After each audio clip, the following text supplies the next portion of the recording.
আজকে আমি এমন 7টি মানুষের কথা বলবো, এই মানুষগুলোর থেকে আপনার দূরে থাকা অবশ্যই দরকার।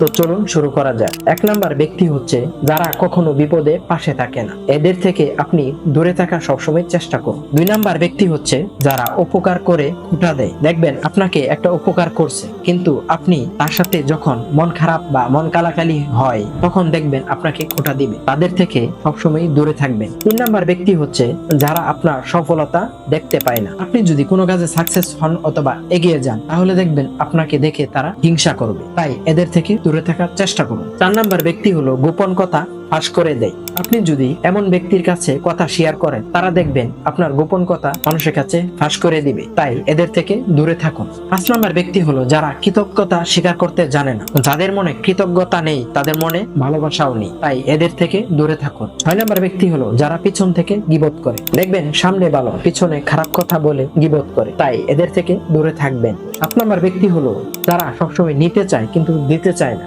যারা আপনার কাছে সবসময় নিতে চায় কিন্তু স্বার্থ ফুরিয়ে গেলে আপনাকে কোনো কিছু বিপদে পড়লে দিতে চায় না, তাদের থেকে সবসময় দূরে থাকবেন। এই 7 ধরনের মানুষ থেকে যদি আপনি দূরে থাকতে পারেন, তাহলে আপনার জীবন হবে অনেক সুন্দর। এমন আরো ভিডিও পেতে লাইক, কমেন্ট, শেয়ার এবং সাবস্ক্রাইব করবেন।